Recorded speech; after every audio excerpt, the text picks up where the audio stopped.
Bien, muy buenas tardes y la verdad es que es una satisfacción ver este Teatro Antonio Gala lleno de gente joven, de diferentes institutos de La Rinconada, el Instituto San José, el Instituto Antonio de Ulloa, el Instituto Carmen Lafón y desde luego pues contar con la presencia de nuestro querido Joaquín Pérez Azaustre, que es un magnífico escritor, domina diferentes géneros, es un gran comunicador y es una persona muy importante a nivel nacional y europeo en el ámbito de las letras y es una suerte tremenda que podamos contar con él y trabajar su obra. Muchas gracias, Joaquín, por estar con todos nosotros.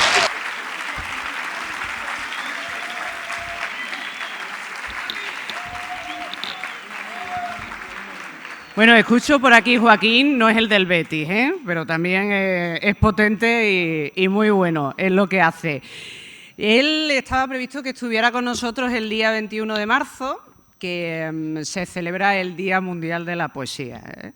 Y bueno, no pasa nada, porque hayamos aplazado su presencia, porque realmente creo que hay que reivindicar la poesía el 21 de marzo y cualquier día del año, como también hacer lo mismo con el teatro, con la narrativa, con las letras, que es lo que hace el programa Estación de las Letras de La Rinconada, un programa que sepáis la gente joven que está recorriendo pues prácticamente el mapa, posicionando a nuestro pueblo, a La Rinconada, como un pueblo embajador de la cultura, lo cual nos parece muy importante. Es un programa Estación de las Letras que se vuelca con mucha gente, con gente de todas las edades, pero de manera especial lo hace con la gente más joven, con los colegios, con los institutos, con las familias, porque lo que intenta es que podamos leer desde edades tempranas y estimular un poco el talento, la imaginación que lo lleváis dentro. Que muchas veces la gente no sabe cuánto talento lleva dentro y seguramente en los próximos minutos podamos ver algo, pero no voy a desvelar nada por el momento. Y Estación lo que pretende verdaderamente es crear también una semilla, ¿no? Una semilla en tiempos que sabéis son complicados en el mundo. Si veis informativos, si a veces escucháis la radio, si leéis algún periódico, si no lo hacéis, a lo mejor lo veis por las redes sociales, veréis cómo la gente está como muy enfadada, muy cabreada, que a veces se niegan cosas que sabéis que son verdad, ocurren problemas importantes en el mundo y nosotros queremos que la gente joven sea culta, pero no porque sí, nos hemos marcado el objetivo de que lo sea precisamente para que la gente joven tenga una conciencia crítica, que le invite a pensar, que le invite a tener su propia opinión y que no os engañen. En un mundo donde ahora se habla mucho de manipulación, de desinformación, de bulos, que seáis capaces de tener vuestras propias herramientas a la hora de diferenciar lo que es un bulo, lo que es un intento de engaño y lo que es verdad. Y eso muchas veces se consigue a través de la cultura y sobre todo la educación pública, que es un arma muy poderosa ante los desafíos que tenemos.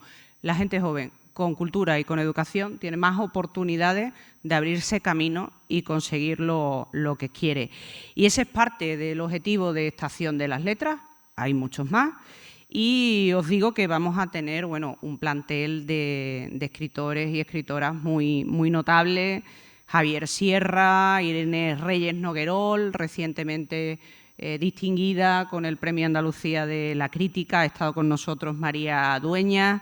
Estará la semana que viene Blue Jeans, Eva Díaz Pérez, Rosario Izquierdo, Mar Gallego, Daniel Blanco también nos ha visitado, Pablo Gutiérrez, al que también en los institutos habéis podido conocer. Vamos a contar con Juan Villoro, que será el Premio Factoría Creativa de las Letras Iberoamericanas, y Cristina Fernández Cuba, que será el Premio Factoría Creativa de las Letras a nivel nacional. Y, por supuesto, Joaquín Pérez Azaustre. Es una persona entusiasta, es una persona que tiene mucha vocación e ilusión por todo lo que hace, y tuve la ocasión, he tenido la ocasión personalmente pues, de interesarme por su obra, que es muy completa, poesía, novela, ensayo. A él lo conocí en el prólogo de un congreso de periodismo cultural que tuvimos hace unos meses en la Hacienda Santa Cruz, y tuvimos muy claro por diferentes razones que él tenía que ser la persona que abriera Estación de las Letras este año con lo que llamamos la conferencia de apertura, el pregón inaugural o, como le dije, Joaquín, lo que tú quieras. Es decir, porque este es un espacio abierto, yo creo que tú tienes esa capacidad de innovar, ¿no? Yo creo que la cultura también es innovación, es importante pues, apostar por nuevos formatos, sobre todo también formatos que pueden ser divertidos y que pueden conectar con la gente joven, y me pareció, a nivel personal, pues que reunía las condiciones como escritor, ágil, brillante, divertido, apasionado en sus planteamientos, una persona muy inteligente, muy moderna, muy contemporánea, que puede dominar diferentes expresiones creativas como puede ser el cine, el cómic, la música. Así que pensamos en ti como un excelente embajador de Estación de las Letras. Es uno de los escritores más versátiles que se puede encontrar en lengua española, como he dicho, poeta, ensayista, novelista, articulista, agitador cultural, porque también la cultura requiere agitadores, en el buen sentido de la palabra, creador de contenidos. Suyos son los podcasts de Radio Nacional de España, No eran molinos, que os recomiendo, porque además han recibido el Premio Nacional de Fomento de la Lectura por parte del Gobierno de España, que es un premio muy prestigioso. Si tenemos que hablar de su obra como poeta, hay que destacar que es potente, que es onírica y que bueno, pues nos lleva a versos como estos que puedo leeros. Era una tarde de marzo y el aire una caricia hilada del pasado, un susurro dorado que iba ardiendo en las copas acres, en las aceras de plomo, en los veleros perdidos por aquel mar naranja.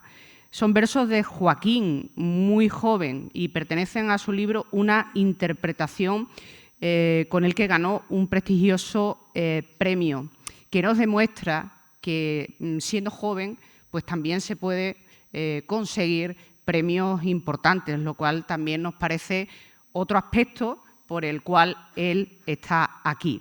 Después llegó el premio Loewe Joven en 2006 por El jersey rojo, y unos años más tarde el premio Loewe a secas, sin edad, en 2011 por Las joyerías. También ha ganado el premio Jaime Gil de Viedma por Vida y leyenda del jinete eléctrico.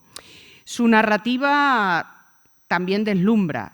Premio Fernando Quiñones.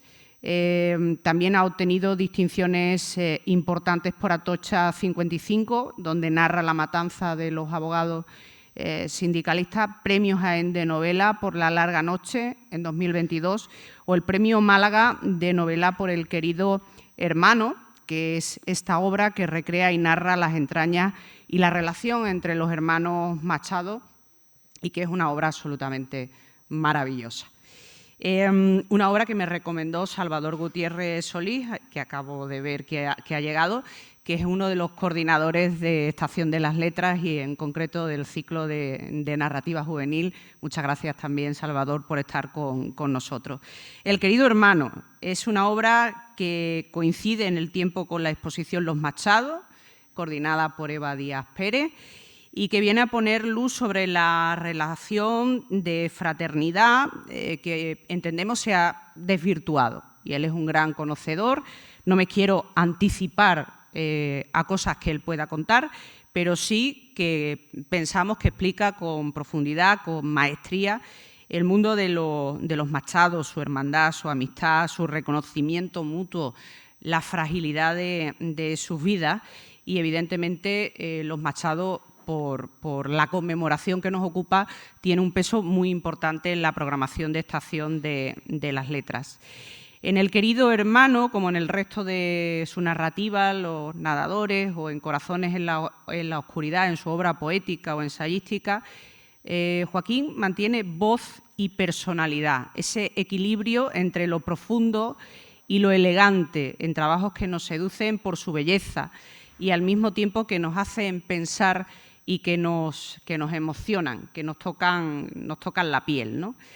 Pues ha llegado el momento de escuchar su voz, de poder disfrutar de su capacidad, de su talento, ese que estamos esperando, ese que está reflejado en su poema Contractura, incluido en su libro Las Ollerías, con el que ganó el premio de la Fundación Loewe, y donde Joaquín se pregunta cuántos poemas caben en el puño de un hombre y de qué sirve escribir cuánto no cabe en el puño de un hombre. Escribir bien, escribir como lo hace sirve de mucho, más de lo que imaginas, Joaquín, sirve realmente, porque nos alimentas el espíritu, nos regalas emociones, compartes un universo repleto de matices, de colores, de sensaciones, y eso siempre es de agradecer. Este es tu atril, tu escenario, y tu tiempo es nuestro tiempo, en este día en el que la Estación de las Letras mantiene sus puertas abiertas para que la luz, a pesar de que esté nublado y llueva, la poesía y, sobre todo, la palabra lo inunden todo. Muchísimas gracias y recibimos, por favor, a Joaquín Pérez Azagustre con un fuerte aplauso.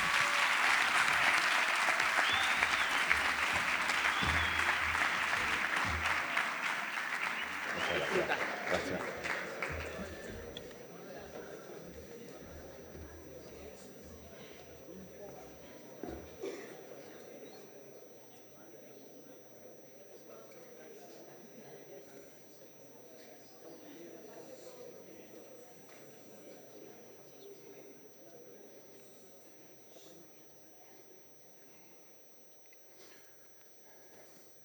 Esto que acabo de hacer es encender una antorcha. Vosotros estáis hartos de hacerlo durante todo el día. Nos pasamos el día mandando un WhatsApp, publicando algo en Instagram, haciéndonos un selfie. Lo que estamos haciendo es encender una luz en la oscuridad. Lo que estamos haciendo es comenzar una historia que responde a una necesidad ancestral del ser humano. La necesidad de comunicarse, la necesidad de entablar relaciones entre nosotros a través de narraciones de aquello que nos sucede o de aquello que nos gustaría que hubiera sucedido, es decir, aquello que nos imaginamos. Todo lo que hacemos a lo largo del día, incluso de la noche cuando soñamos, todo lo que hacemos es recibir historias y contar historias. ¿Qué me pasó ayer? ¿Cómo me he encontrado esta mañana en el instituto? ¿De qué hablé ayer con mi madre? Todo eso es contar historias. Y se hace en múltiples formatos. Y uno de ellos son las redes sociales. Como sabe mi queridísimo Salvador Gutiérrez Solís, que tiene hilos de X, antes Twitter, que son seguidos por millones de personas en todo el mundo. Nos pasamos la vida encendiendo antorchas en esa oscuridad, como la oscuridad que hoy hay fuera, que está tan nublado en la Rinconada y en gran parte de España. Pero es que cuando de verdad se encendían antorchas era hace 45.000 años, cuando un hombre entraba en una cueva en la completa oscuridad y sentía la necesidad de relatar, de contar aquello que había ocurrido en la caza del día. Porque hace 45.000 años éramos cazadores, pero también éramos recolectores. Y el trabajo del día era la lucha del día por sobrevivir y por cazar a un mamut. Y había muerto alguien en la caza del mamut. Había muerto un hermano tuyo, había muerto tu madre, había muerto tu padre. Alguien había caído. Entonces entraba en la cueva, y no con un móvil, sino con una especie de pincel hecha con un palo y con unos pelos de animal al fondo, se pintaba en la pared, mientras un viejo encendía el fuego, que era como el brujo, y era el encargado de contar una historia. Y mientras se contaba la historia, uno de ellos, o una de ellas, que era quien de verdad pintaba bien, hacía la pintura rupestre. Fue la primera película, con voz y con imagen. Después esos hombres salían de allí, porque en esa época el hombre y la mujer eran nómadas, no se establecían en comunidades. tenían que ir huyendo del frío que hace hoy también, y de la lluvia, para llegar a regiones más cálidas. ¿Qué pasaba con esa pintura?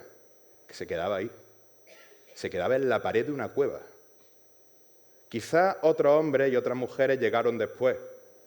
Quizá entraron con una antorcha, también ellos, y se encontraron con la narración de algo que alguien había visto, que alguien había escrito a través de una pintura.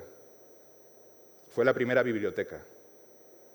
Fue la primera vez que alguien llegó y se encontró en una estantería, en este caso a la pared de una gruta, se encontró con una historia que también le estaba hablando de él mismo. No solo le estaba hablando de lo que le había ocurrido a otro. Eso fue hace 45.000 años. Pero ¿qué pasa hace 3.200 años? Imaginaros un chaval de vuestra edad, un poquito mayor que vosotros, 19 años. Está en una isla de Grecia, se llama Ítaca, y va por los puertos de Ítaca buscando los barcos que llegan, los barcos con pescadores, con marineros, incluso barcos de guerra. Quiere saber qué ha pasado con su padre, porque su padre se fue de Ítaca hace 20 años. A él no le dio tiempo a conocerlo. Su padre era Ulises, Odiseo, y se fue a la guerra de Troya. Quizá habéis visto la película Troya, que es una adaptación extraordinaria de la Ilíada. Pero hay una historia después de Troya, que es cuando los héroes tienen que regresar a casa.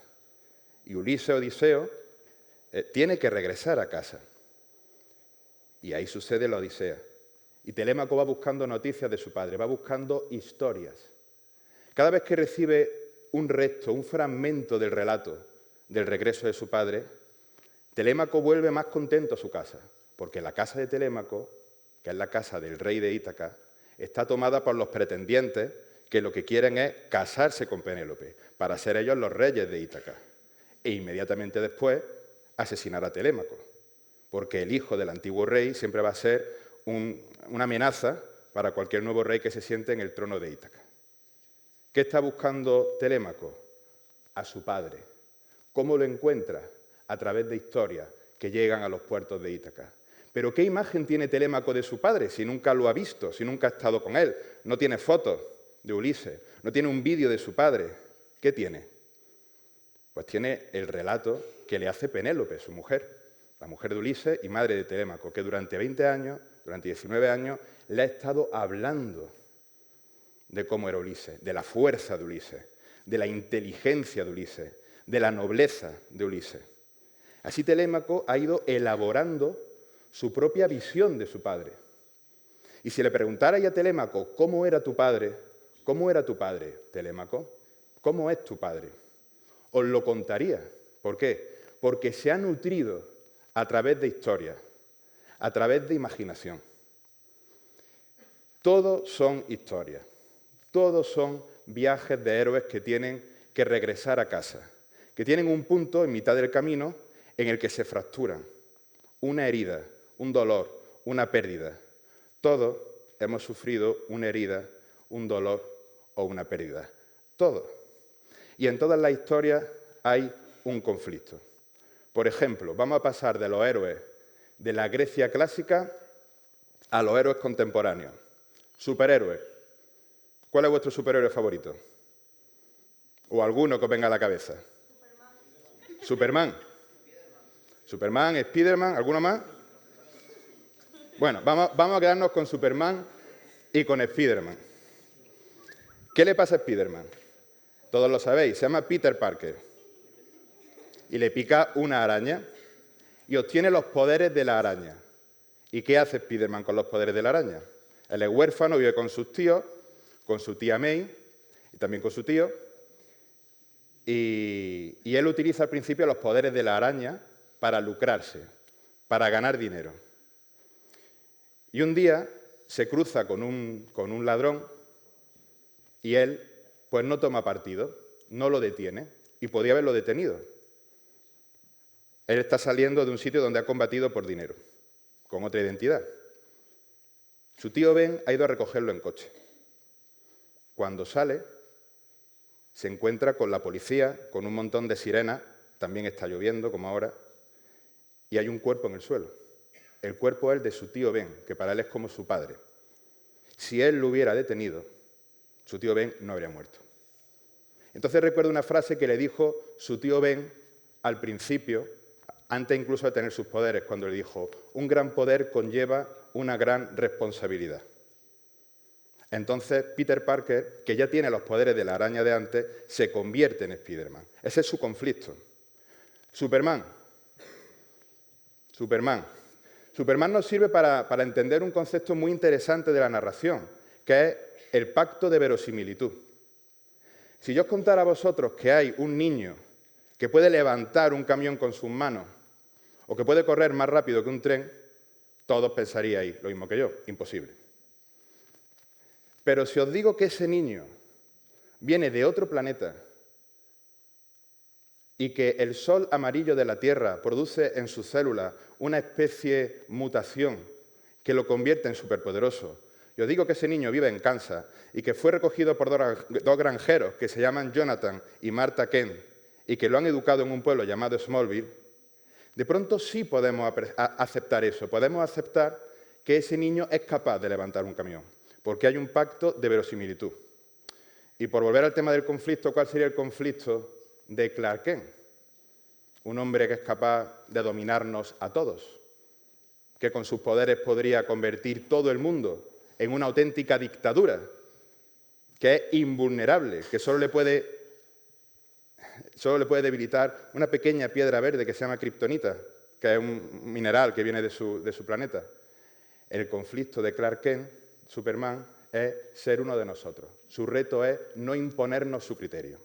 Él podría ir a la ONU, él podría ir a Estados Unidos, coger a Trump de aquí y tirarlo fuera, pero no lo hace, porque ha tomado la decisión de que sus superpoderes le tienen que ayudar a hacer que nuestra vida sea mejor, pero no a imponernos su criterio, aunque su criterio no coincida con lo que está ocurriendo en la Tierra.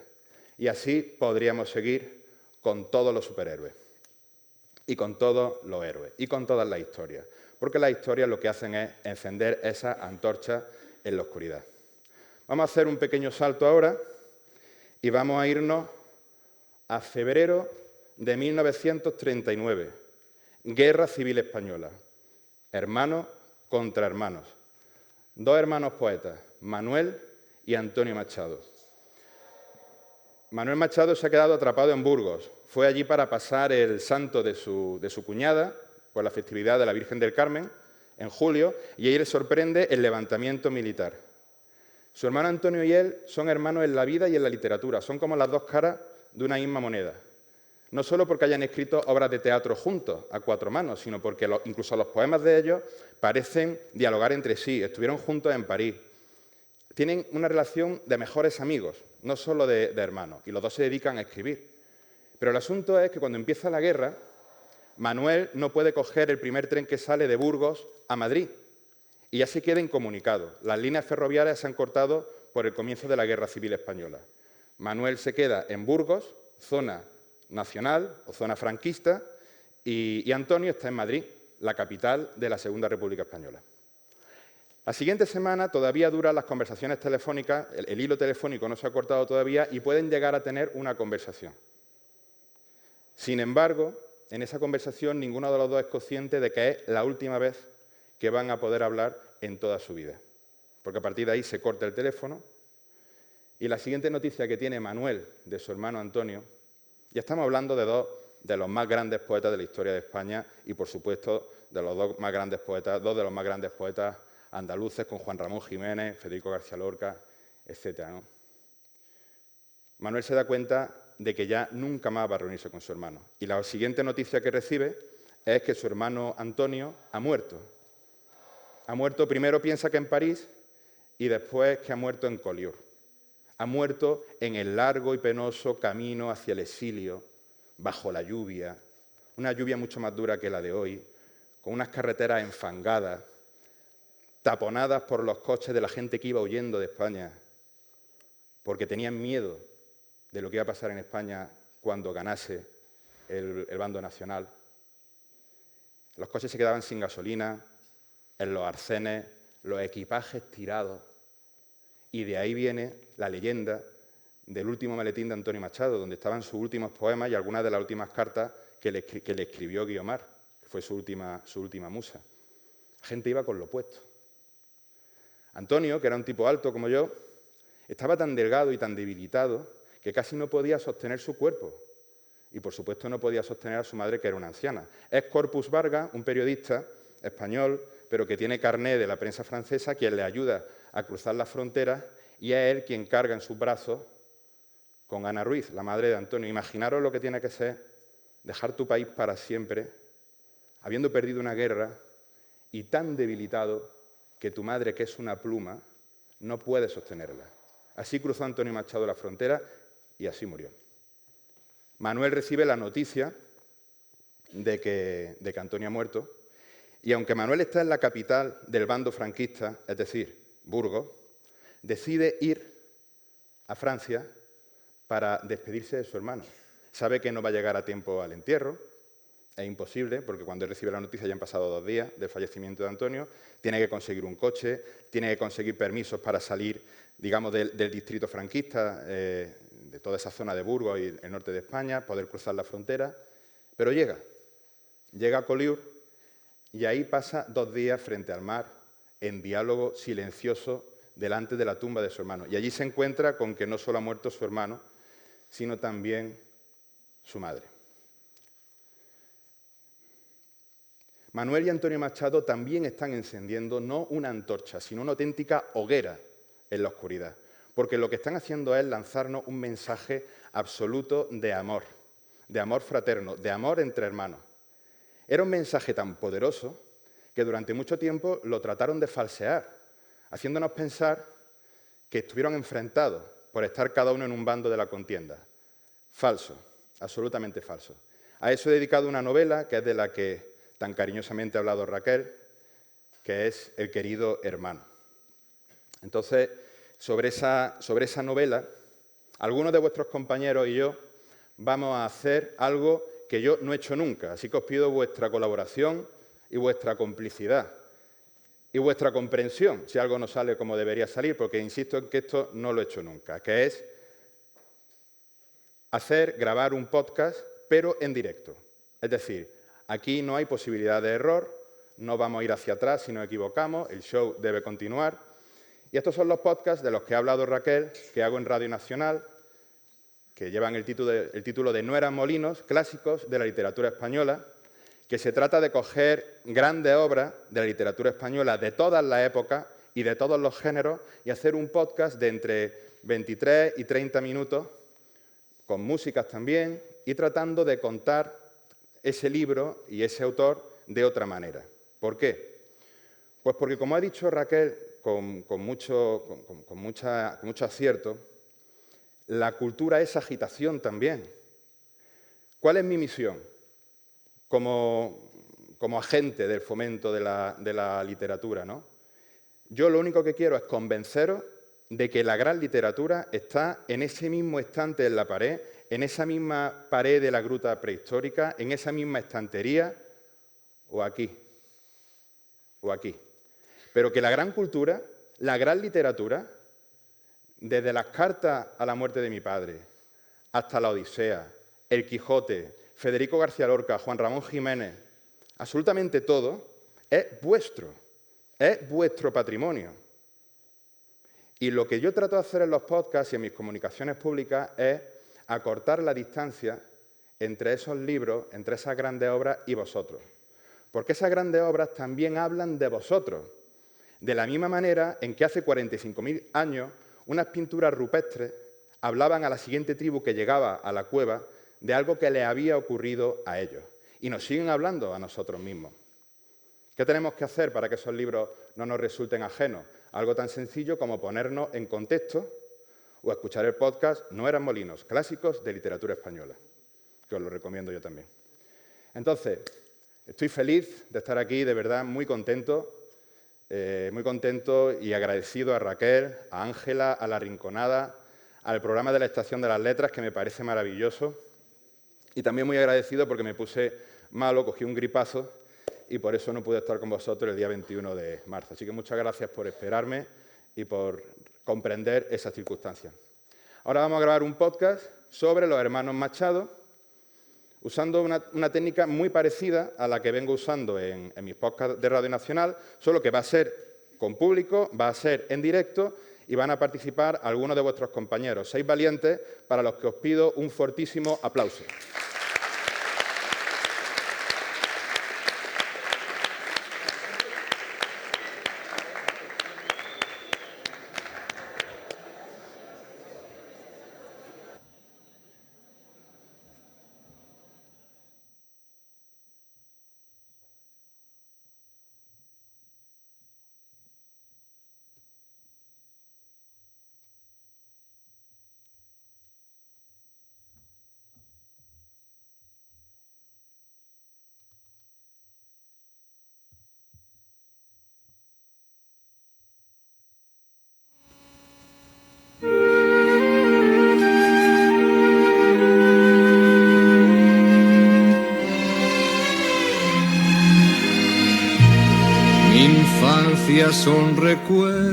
Mi infancia son recuerdos de un patio de Sevilla y un huerto claro, donde madura el limonero. Mi juventud, 20 años en tierra de Castilla, mi historia, algunos casos que recordar no quiero.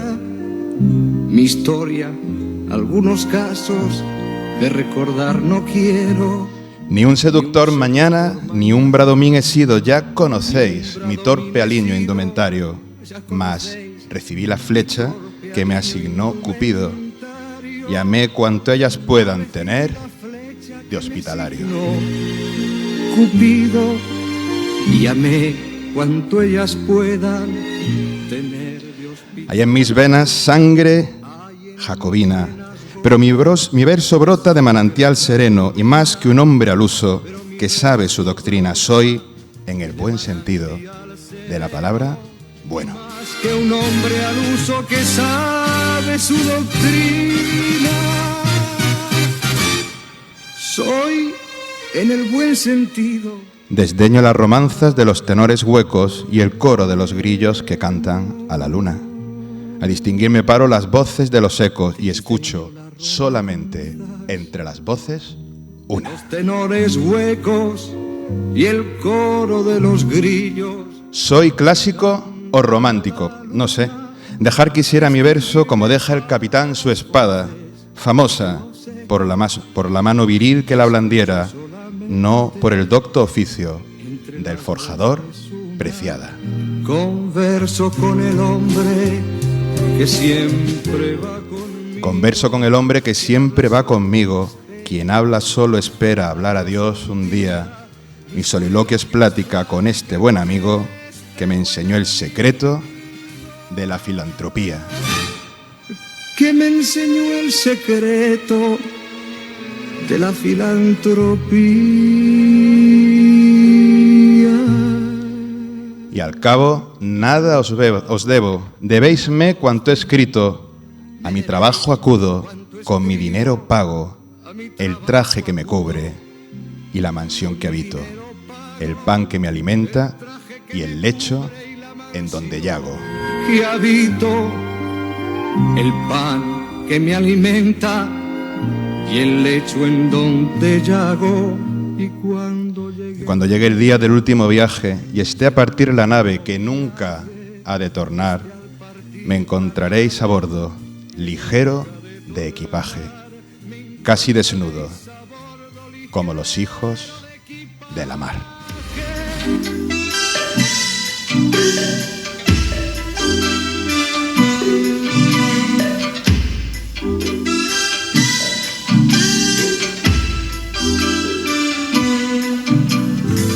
Media luna brillará.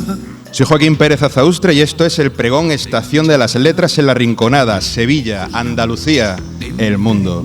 Sevilla, la misma Sevilla de los queridos hermanos Manuel y Antonio Machado, hermanos en la literatura y en la vida, en la poesía y el teatro, el dolor y la pérdida, la belleza y el amor.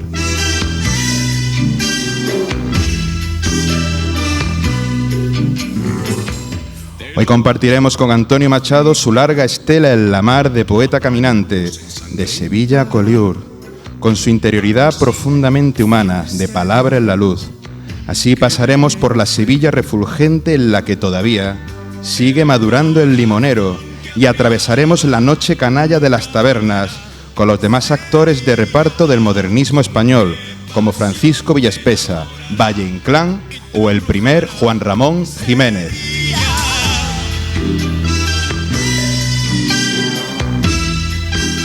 Aunque también París, antes de conocer la verdad primigenia de sí mismo en Soria, cuando no sea posible otro milagro de la primavera.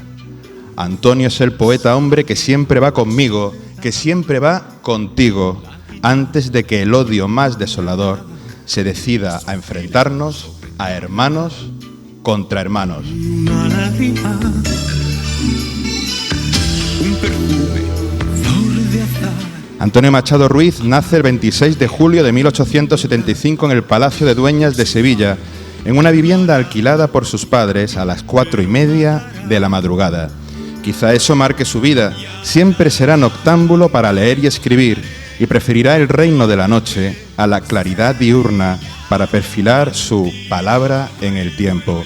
Es hijo de Ana Ruiz y de Antonio Machado Álvarez, demófilo, hombre de leyes y primer folclorista español, y desde el mismo instante de su alumbramiento, Antonio Machado ya nunca estará solo. Y enloqueceré, sentiré puñales de placer. Lo que une a los hermanos Manuel y Antonio Machado es su respiración poética y vital, como si un pulso idéntico de hondura, con un ritmo sanguíneo diferente en los tejidos verbales, los lanzara a los dos a una escritura amplia y con dos caras, aunque unidas en un caudal subterráneo de pureza y verdad.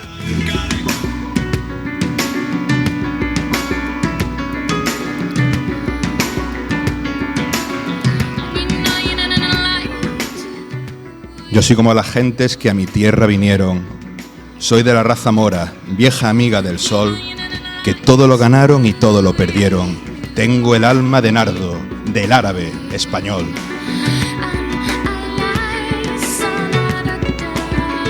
Mi voluntad se ha muerto una noche de luna, en que era muy hermoso no pensar ni querer. Mi ideal es tenderme, sin ilusión ninguna, de cuando en cuando un beso y un nombre de mujer.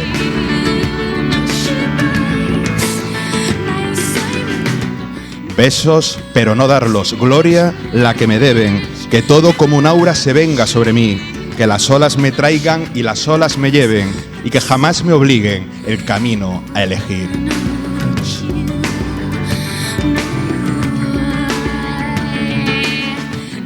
Ambición, no la tengo. Amor, no lo he sentido. No ardí nunca en un fuego de fe ni gratitud. Un vago afán de arte tuve, ya lo he perdido. Ni el vicio me seduce, ni adoro la virtud.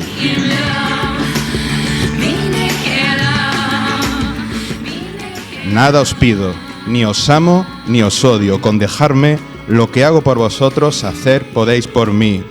Que la vida se tome la pena de matarme, ya que yo no me tomo la pena de vivir.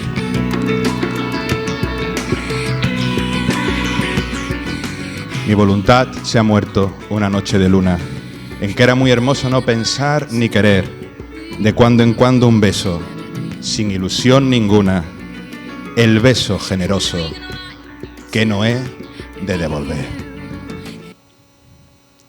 Pero, ¿quién es? ¿Quién es Manuel Machado?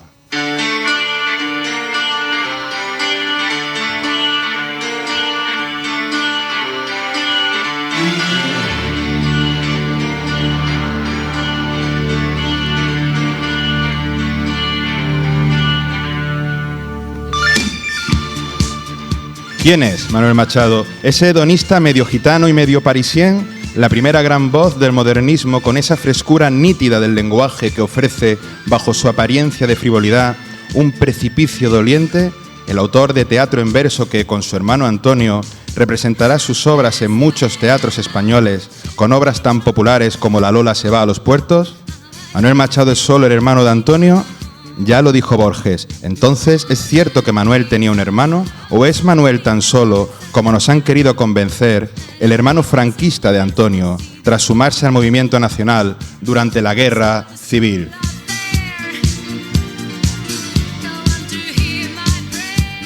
¿Quién es Manuel Machado, que recita su canto rural a la República Española el 26 de abril de 1931, compuesto por él y con música de Óscar Esplá en el Ateneo de Madrid, apenas 12 días después de que Antonio haya sacado la bandera republicana al balcón del Ayuntamiento de Segovia? ¿Manuel Machado es Sevilla o es París? Pongamos que hablo de Madrid, que será su ciudad definitiva. Tras décadas de silencio, llegará a nosotros silenciosamente, invisiblemente, en autorretratos de Jaime Gil de Viedma, que lo ha leído antes de escribir. Nadie se ha sometido tan implacablemente a sí mismo a esos juicios sumarios delante del espejo, para hacerlos poesía. Manuel Machado, poeta de 1000 rostros y una sola certeza, ese amor tan noble por su hermano Antonio a través de ciudades, la separación final impuesta por la guerra y esa invención maliciosa de un enfrentamiento entre los dos que jamás existió. Así, cuando el periodista Miguel Pérez Ferrero, meses antes de la Guerra Civil, se cita con Antonio en el Café Varela y solicita su autorización para escribirle una biografía, porque en la primavera de 1936 Antonio Machado es uno de los grandes poetas españoles, él le responde: acepto, siempre y cuando usted escriba mi biografía junto con la de mi hermano Manuel, porque ni mi vida ni mi poesía se pueden entender sin él. Manuel Machado es el primer hijo de Antonio Machado Álvarez, Demófilo, y Ana Ruiz. Ve la luz en Sevilla al amanecer, como en evocar ahora su poema Las manos sucias del alba, el 29 de agosto de 1874, en el número 20 de la calle de San Pedro Mártir, unos meses antes de que la familia se traslade a la vivienda alquilada en el Palacio de Dueñas, donde nacerá Antonio. Después vendrán José, el hermano pintor, que acompañará a Antonio finalmente en su largo camino hacia el exilio, y también Joaquín y Francisco. Aunque antes de asistir a su trágica separación final impuesta por la guerra, como en tantas otras familias, regresemos a la infancia de los dos hermanos. Mi pena es muy mala porque es una pena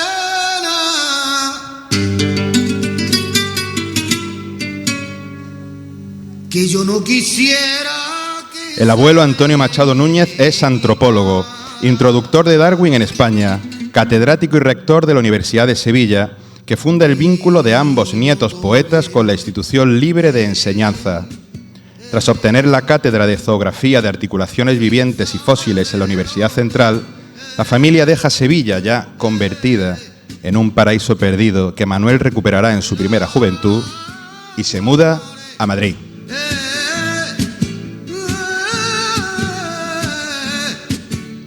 El padre, Antonio Machado Álvarez, Demófilo, es el primer folclorista español, pero la cátedra de folclore que trata de impulsar en la institución libre de enseñanza no termina de crearse, únicamente llegan a ofrecerle un puesto sin sueldo.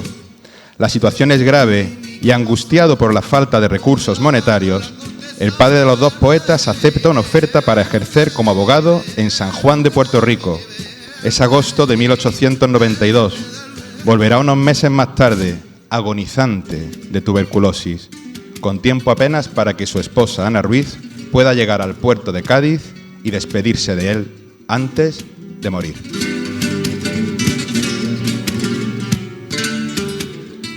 Así, tras la muerte del padre y también del abuelo Antonio Machado Núñez, Juan Ramón Jiménez escribirá este duro, muy duro retrato en su libro El modernismo.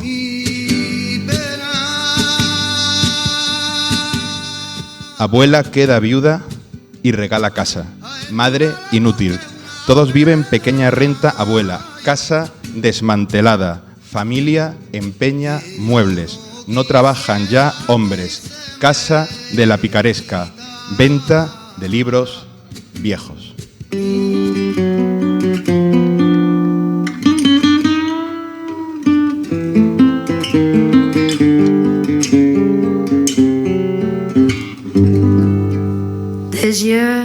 font baisser les miens. Un rire qui se perd sur sa bouche. Voilà le portrait sans retouche de l'homme auquel j'appartiens.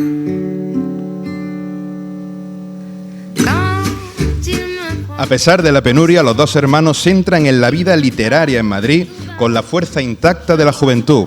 Igual que compartieron el magisterio de Francisco Giner de los Ríos en la Institución Libre de Enseñanza, ahora se encuentran en el de Miguel de Unamuno, que valorará la poesía de los dos. Conocen los cafés de la Puerta del Sol y sus largas tertulias hasta el amanecer, a un Alejandro Saba ya espectral, que hace presagiar al Max Estrella que pintará Valle Inclán, los tablaos flamencos, el entusiasmo lírico de Francisco Villaspesa, el refinamiento hondo de Juan Ramón Jiménez y al nicaragüense Rubén Darío, que será un cometa para la poesía española.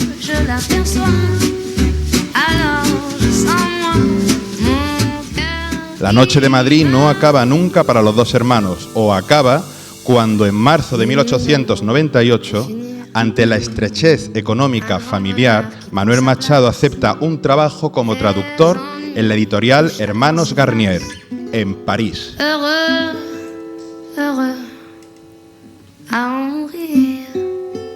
Manuel vive en París hasta 1903. Comparte piso con Amado Nervo, Rubén Darío y Enrique Gómez Carrillo.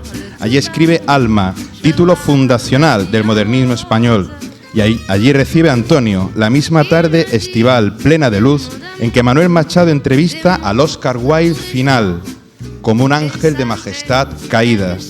Los hermanos se hospedan en el Hotel Vaugirard, que también alojó hace poco a un fantasmal Paul Verlaine antes de morir, y viven la bohemia parisina de las noches altas en Montmartre, con tabernas ocultas por la niebla del Sena o bajo esa luz rojiza y lunar del Moulin Rouge.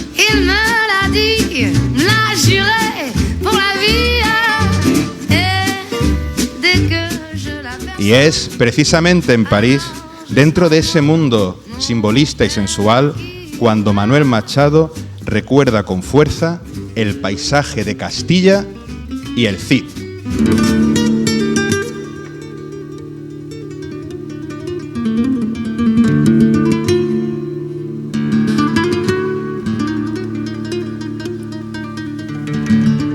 El ciego sol se estrella en las duras aristas de las armas. Llaga de luz los petos y espaldares que flamean en las puntas de las lanzas.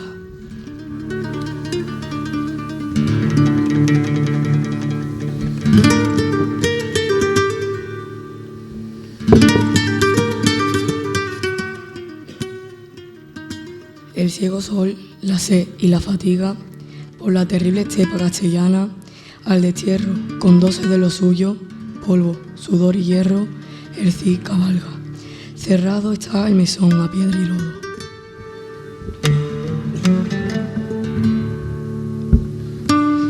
Nadie responde al pomo de la espada y al cuanto de las pigas del postigo va a ceder. Quema el sol, el aire abrasa a los terribles golpes de eco ronco, una voz pura de plata. Y de cristal responde, hay una niña muy débil y muy blanca. En el umbral esto da ojos azules y en los ojos lágrimas. Oro pálido nimba, su carita curiosa y asustada.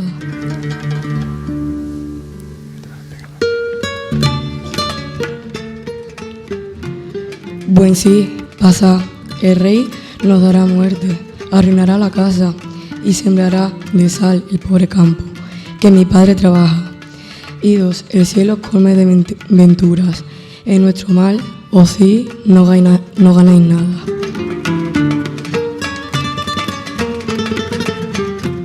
Calla la niña y llora sin gemido, un sollozo infantil cruza la cuadra. De feroces guerrero y una voz inflexible grita, en marcha, el ciego sol, la sed y la fatiga, por terrible estepa castellana, al destierro, con 12 de lo suyo, polvo, sudor y hierro, el Cid cabalga.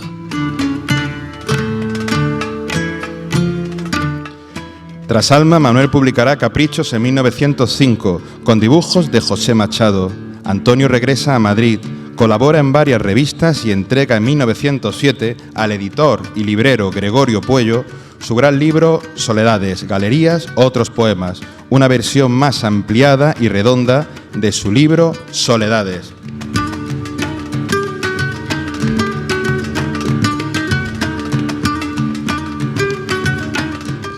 He andado muchos caminos, he abierto muchas veredas, he navegado en 100 mares y he atracado en 100 riberas.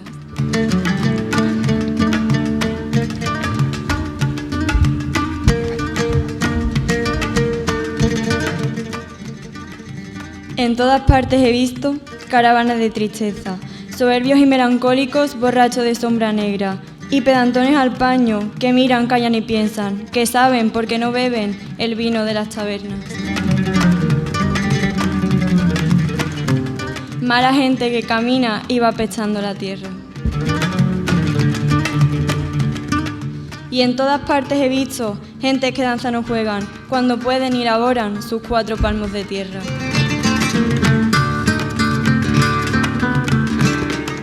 Nunca, si llegan a un sitio, preguntan a dónde llegan. Cuando caminan, cabalgan a lomos de mula vieja y no conocen la prisa ni aun en los días de fiesta. Donde hay vino, beben vino. Donde no hay vino, agua fresca. Son buenas gentes que viven, laboran, pasan y sueñan. Y en un día como tantos, descansan bajo la tierra.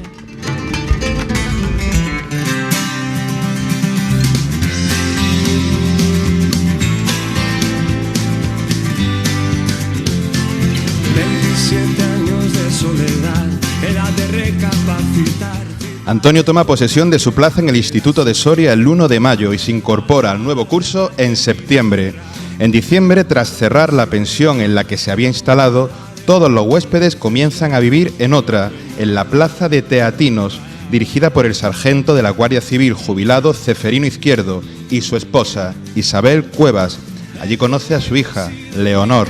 Tiene solo 13 años. Parece que el enamoramiento entre los dos es rápido. La edad de la muchacha les hará esperar hasta el 30 de julio de 1909, un mes después de que Leonor haya cumplido 15 años, para poder casarse. Incluso entonces, la diferencia de edad de 19 años es llamativa, pero quienes les traten como matrimonio dejarán testimonio de una gran armonía entre ellos.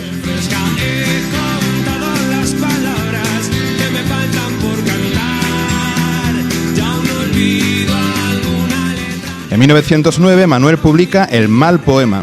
Como explica Luisa Cotoner, será el libro más innovador de Manuel Machado. En 3 ediciones, 1909, 23 y 24, genera una revolución del modernismo desde dentro. Reivindica más que nunca la estética de lo mínimo, lo banal, lo cotidiano, amalgamando en el mismo volumen insolentes confesiones personales con coplas flamencas, experiencias de la ciudad encanallada, con tópicos simbolistas trasnochados, epitafios sobrecogedores. Frente al exceso verbal, Manuel Machado propone una forma poética ágil. La mala vida se expresa en el estilo que le es propio, la lengua coloquial, el habla de la gente de la calle.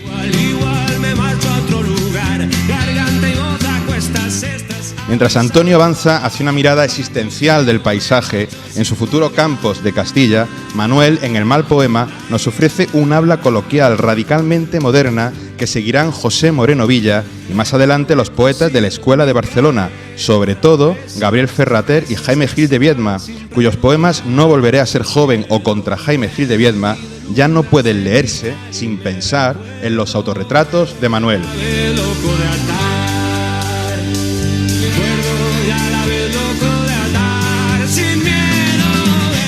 Yo, poeta decadente, español del siglo XX, que los toros he elogiado y cantado, las golfas y el aguardiente, y la noche de Madrid, y los rincones impuros, y los vicios más oscuros de estos bisnietos del Cid. De tanta canallería, harto estar un poco debo, ya estoy malo, y ya no bebo lo que han dicho que bebía. Y mi voz rebota con calma. Manuel Machado se casa con su prima Eulalia Cáceres el 16 de junio de 1910. Eulalia tiene 30 años y Manuel 35. Es una unión tardía para la época, pero aún así, un Manuel todavía muy apegado a su temperamento de noches sensuales, de farándula y cánticos, se lamentará entonces de haberse entregado al matrimonio demasiado pronto. Obtiene una plaza en el cuerpo facultativo de archiveros, bibliotecarios y arqueólogos y otra de archivero en el Ayuntamiento de Madrid. La vieja angustia económica ya está resuelta.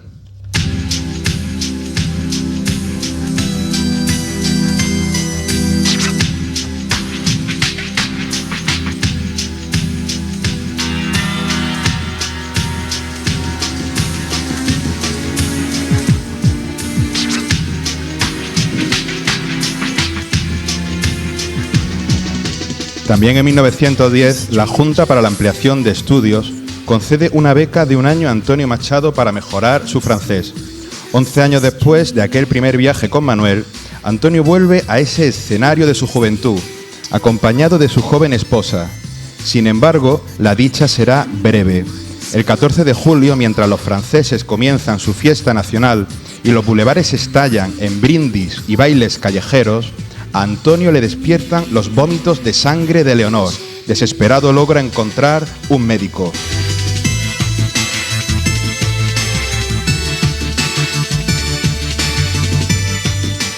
Leonor tiene tuberculosis. Rubén Darío les presta el dinero para los billetes y, siguiendo el consejo de los médicos, el matrimonio regresa al aire sano de Soria. Antonio sigue escribiendo su libro Campos de Castilla y aprecia una leve mejoría en Leonor, que le hace esperar otro milagro de la primavera.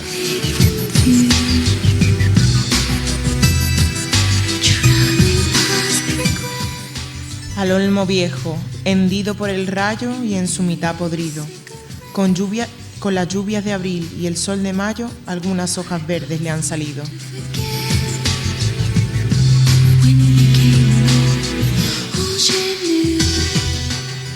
El olmo centenario en la colina que lame el Duero.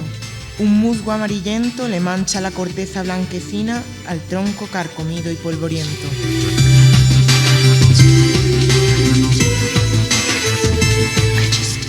No será, cual los álamos cantores que guardan el camino y la ribera, habitado de pardos ruiseñores.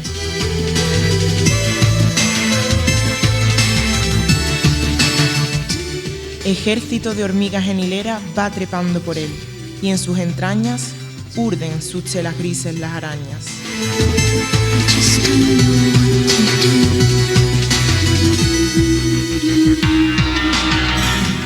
Antes que te derribe, olmo del Duero, con su hacha el leñador y el carpintero te convierta en melena de campana, lanza de carro o yugo de carreta. Antes que rojo en el hogar, mañana ardas de alguna mísera caseta al borde de un camino.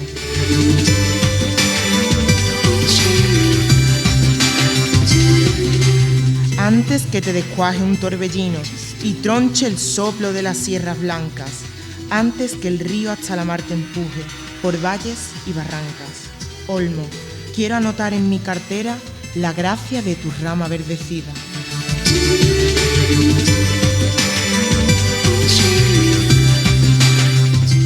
Mi corazón espera, también, hacia la luz y hacia la vida, otro milagro de la primavera.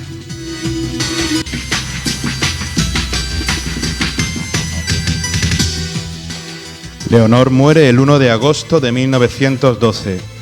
Ha tenido tiempo de disfrutar entre sus manos, publicado, Campos de Castilla, el libro cuyos poemas le han ido leyendo Antonio y que tanto, tanto la han acompañado durante sus últimos meses de vida.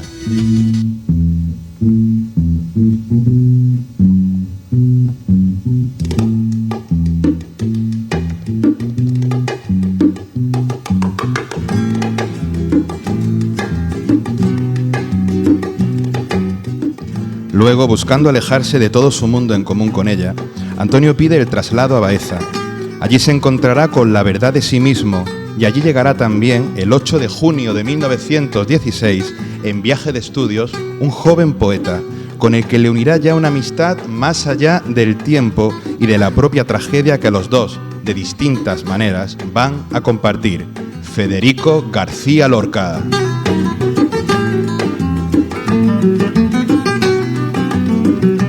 Mientras tanto, Manuel atraviesa una crisis creativa y ha dejado de creer en su obra. Le escribirá a Antonio: tu poesía no tiene edad, la mía sí la tiene, porque siente que el momento de su poesía, aquel modernismo inaugural de su juventud, ya se ha pasado, está abolido, mientras que la poesía de Antonio, especialmente con Campos de Castilla, está por encima de cualquier tiempo.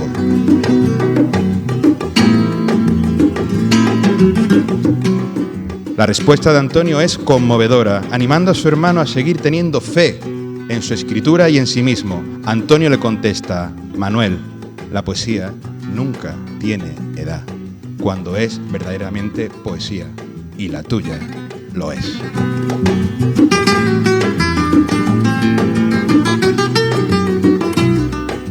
Así, Cante Hondo de Manuel Machado será un auténtico fenómeno de ventas en 1916 y volcará la mirada de la poesía española en el flamenco, lo que alimentará la visión de Federico García Lorca. Manuel Machado es, de nuevo, gran poeta fuente de la modernidad, aunque no se cite su influencia.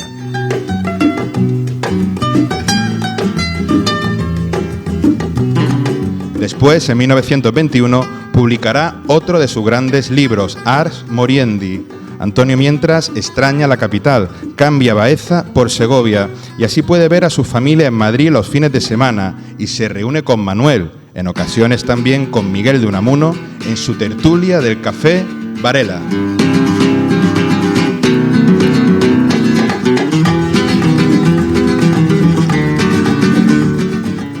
En los años 20 escriben Teatro Juntos y La Lola se va a los puertos obtiene un éxito total. Pertenecientes ambos al linaje republicano de la Institución Libre de Enseñanza, saludan con alegría la llegada de la Segunda República.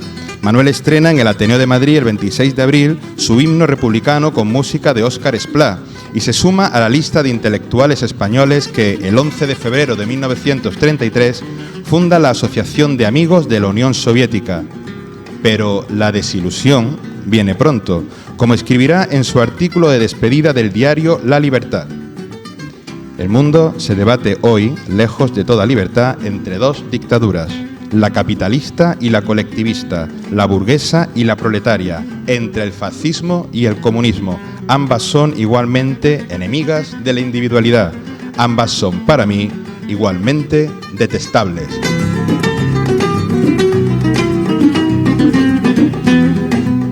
En 1936, Manuel Machado entrega a Manuel Alto Laguirre su último gran libro, Fénix. Atrapado en Burgos con Eulalia al comienzo de la Guerra Civil, permanecerá allí hasta el final. Es detenido. Unas declaraciones en una revista de teatro francesa, La Comédie, desdeñando el levantamiento militar, hacen temer por su vida en la capital de la España franquista. El empeño de su mujer logra liberarlo y rápidamente se adhiere al movimiento nacional.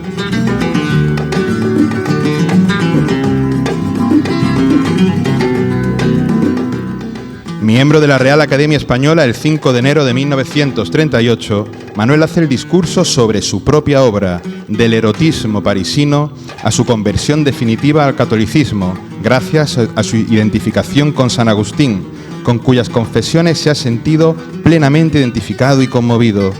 Y aunque tras el asesinato de García Lorca, Antonio se ha convertido en embajador cultural de la moribunda República, allí, en San Sebastián, ante la jerarquía franquista, Manuel cita en su discurso varias veces a su hermano. Antonio, mientras, con su anciana madre, ya está en el largo y penoso camino hacia el exilio en Francia. El gobierno republicano, al dejar Madrid, les pide que se marchen con ellos. Aunque se resiste a abandonar la capital y a sus gentes, pensando en su familia, Antonio acepta la protección de la República. Luego, al pasar por Valencia y Cataluña, le escribe a su hermano este poema. Otra vez el ayer, tras la persiana, música y sol. En el jardín cercano, la fruta de oro. Al levantar la mano, el puro azul dormido en la fontana. Mi Sevilla infantil, tan sevillana, cuál muerde el tiempo tu memoria en vano, tan nuestra, aviva tu recuerdo, hermano, no sabemos de quién va a ser mañana. Así comienza el viaje hasta Collioure de Antonio Machado, ya convertido en el símbolo de la derrota republicana al morir allí el 22 de febrero de 1939.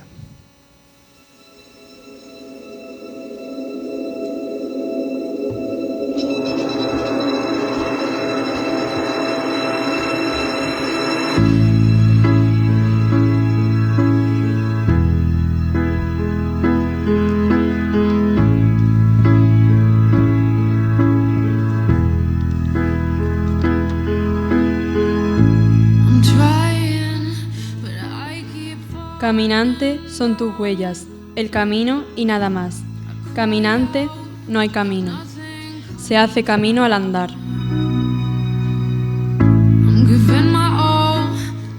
Al andar se hace el camino, y al volver la vista atrás se ve la senda que nunca se ha de volver a pisar.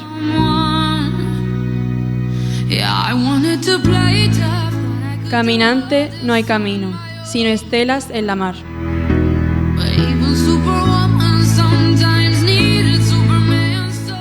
3 días después, el 25 de febrero de 1939, al conocer la noticia de la muerte de Antonio, a pesar de la extrema dificultad del viaje y de continuar ellos en Burgos, la capital franquista de España en guerra, Manuel siente la necesidad emocional y física de ir hasta Collioure para despedirse de su hermano.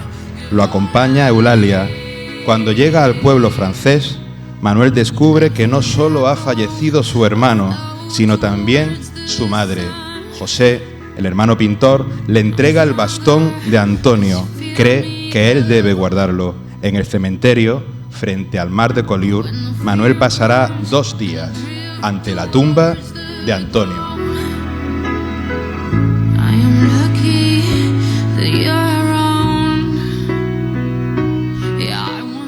Después, Manuel Machado recuerda este poema de su hermano.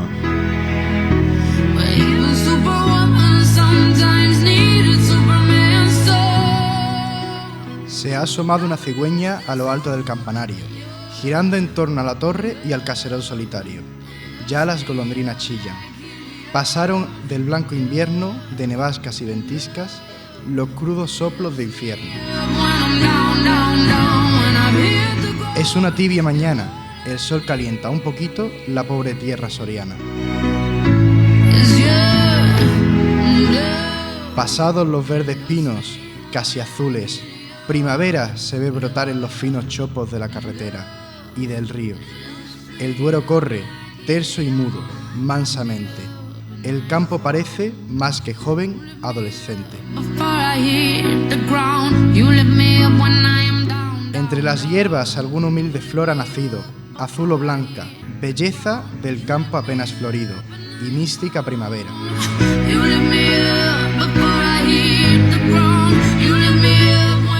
Chopos del camino blanco, álamos de la ribera, espuma de la montaña, ante el azul lejanía, sol del día, claro día, hermosa tierra de España.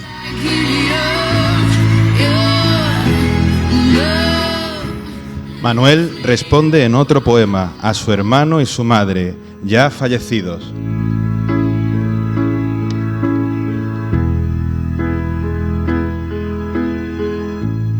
¿Qué tiene ese verso, madre, que de ternura me llena? Que no lo puedo decir sin que el corazón me duela.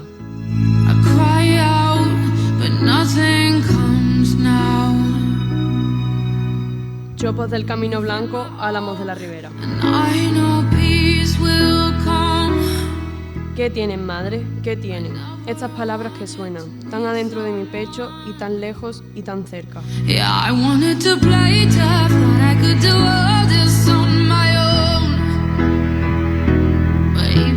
¿Qué dicen? Sin decir nada, sin contar nada. ¿Qué cuentan?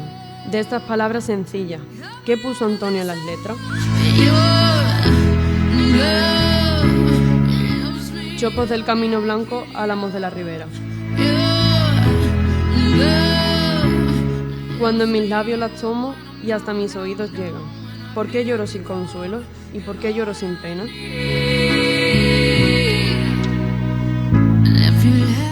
Chopos del Camino Blanco, Álamos de la Ribera.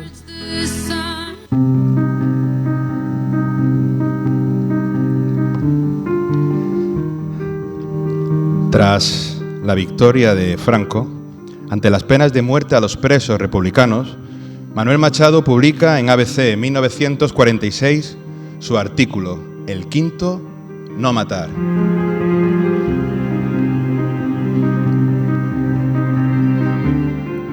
Se puede morir por una idea, no se puede matar por una idea.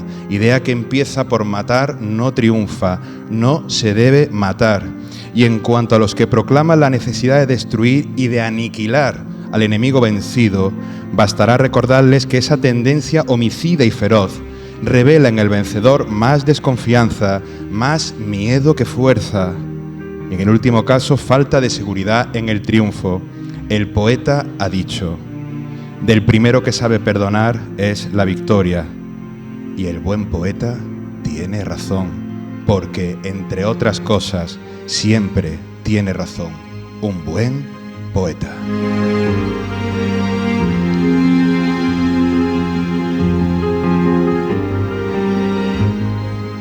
Con 72 años, olvidado por la nueva España franquista y rechazado por el exilio republicano, que lo ha condenado sin conocer sus circunstancias, una injusticia que durará demasiado tiempo, 8 años después de la muerte de Antonio, el 19 de enero de 1947, Manuel Machado muere por la misma bronquitis crónica de fumador por la que había muerto su querido hermano.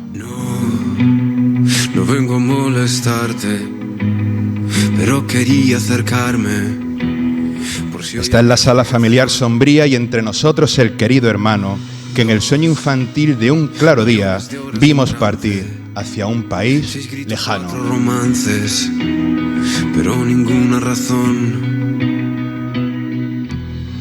Hoy tiene ya las sienes plateadas, un gris mechón sobre la angosta frente y la fría inquietud de sus miradas revela un alma casi toda ausente, deshojándose las copas otoñales del parque mustio y viejo. Pero quería gritarte, me duele el pecho de amor. Tiene que haber una salida. La tarde tras los húmedos cristales se pinta y en el fondo del espejo el rostro del hermano se ilumina suavemente, floridos desengaños, dorados por la tarde que declina, ansias de vida nueva en nuevos años, lamentará la juventud perdida. Aquella noche en el espigón, yo sonríe al sol de oro de la tierra de un sueño no encontrada y ves una vender al mar sonoro de viento y luz la blanca vela hinchada. No quiero nada de nadie, pero quería gritarte. Serio retrato en la pared clarea todavía. Nosotros divagamos.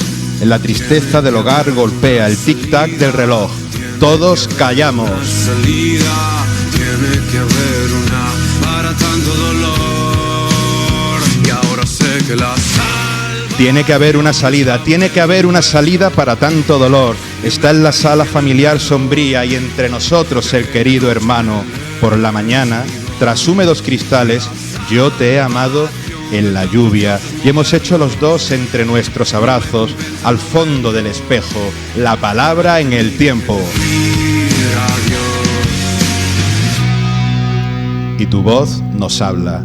Se puede morir por una idea, no se puede matar por una idea. Nunca lamentaré la juventud perdida porque la hemos gozado. Aún la poseemos en nuestro modernismo de la voz que recoge el viento de las hojas. Tiene que haber una salida, tiene que haber una salida. Y porque estás conmigo en esta nueva edad con nueva luz. Y tenemos París, siempre tendremos París, con su copa del vino de la melancolía y ese fuego en el aire. En estos días azules tú sonríes a nuestro sol de oro, brilla y vuelvo a escucharlo, vivo en los poemas en los que me hablas aún, querido hermano.